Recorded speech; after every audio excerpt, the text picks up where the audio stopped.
Hello, my name is Dina Bailey, and I am the CEO of Mountaintop Vision.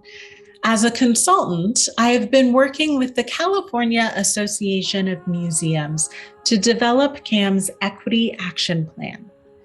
Getting started can be overwhelming.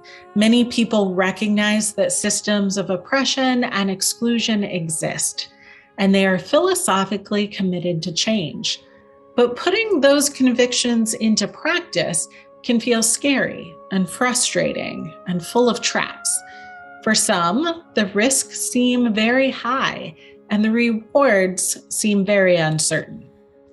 That is why the CAM Equity Advisory Committee has developed a series of 5 videos.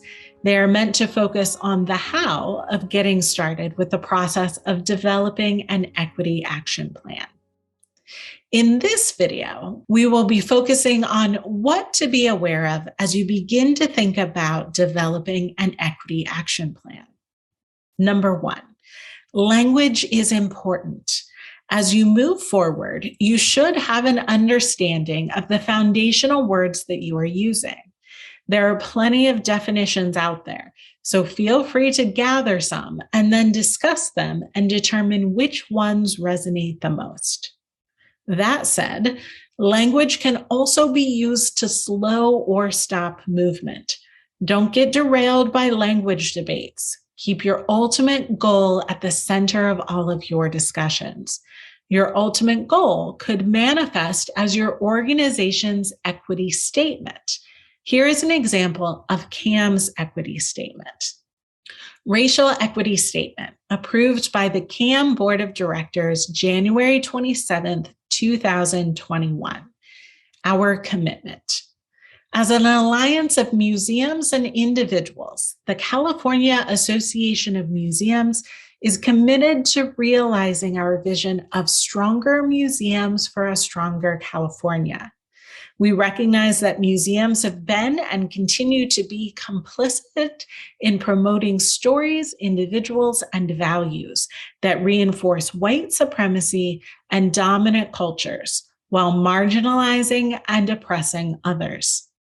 To accurately represent the people of California yesterday and today, strong and resilient museums must center equity in their practices and work to intentionally disrupt racism and practices of exclusion. We believe equity is essential in fulfilling our mission to unify and strengthen museums to expand their collective impact. We are committed to helping our field reveal underlying structures of privilege and cultures of bias to interrupt racism and oppression. This work must start by acknowledging our organization's complicity in perpetuating these oppressive systems and proclaiming our moral obligation to listen, learn, and transform. We will continue this process by implementing a work plan that measures our actions and accountable steps to foster a culture of anti-racism and inclusion. Following that, if you are on the website, you'll see our values for diversity, equity, accessibility, and inclusion, DEAI.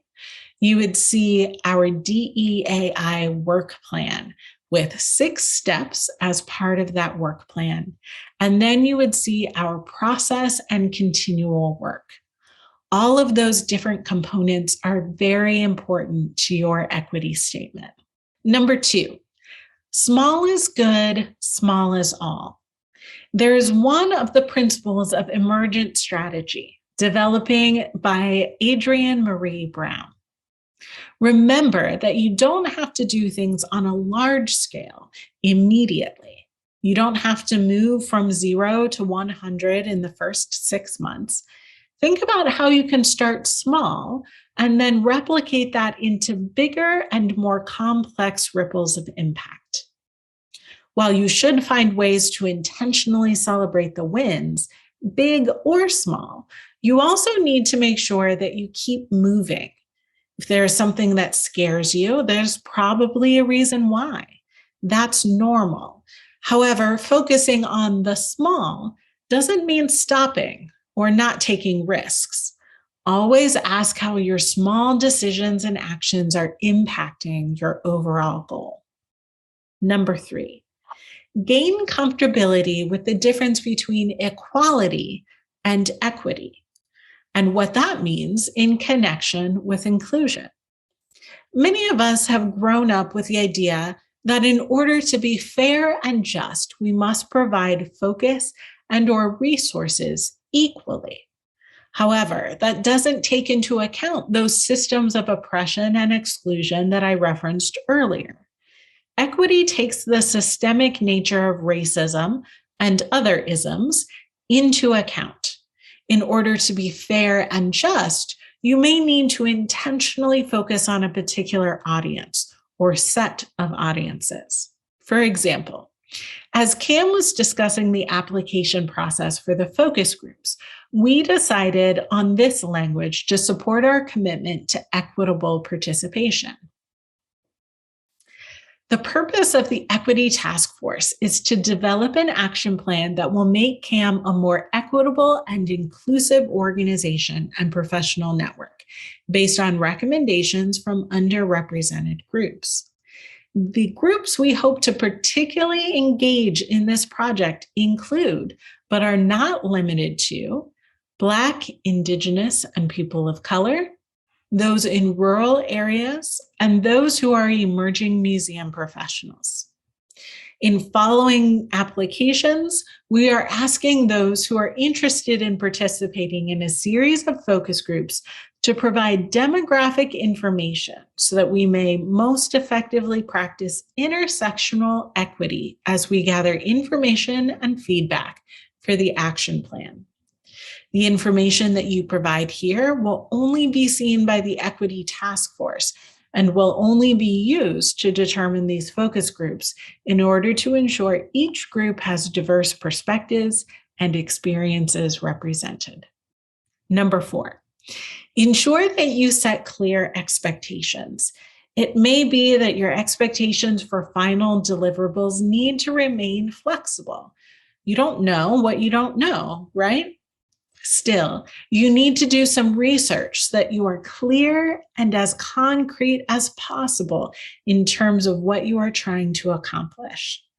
Also, think about accountability.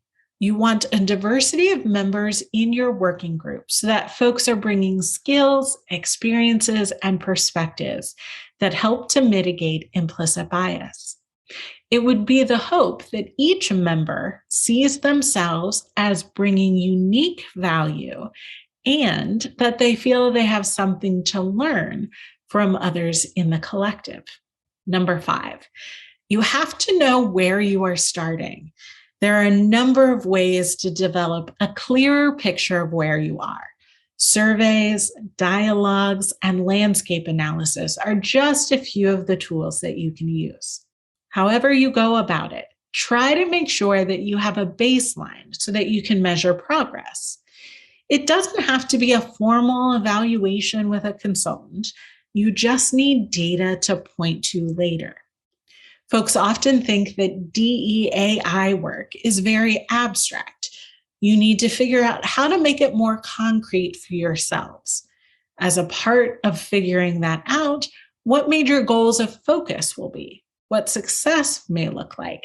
And if your goals are SMART, SMART stands for specific, measurable, attainable, relevant, and time-bound. Before we get to reflection questions, let me just go over these one more time. Your top 5. Language is important, and it can be a detour. Small is good, small is all. Gain comfortability with the difference between equality and equity and what that means in connection with inclusion. Ensure that you set clear expectations, and you have to know where you are starting. All right, on to our reflection questions for video number 1. Who is taking the lead on what, and how are they communicating information to broader stakeholders? How are you holding yourselves and each other accountable? What are the roles and responsibilities for each member of the working group?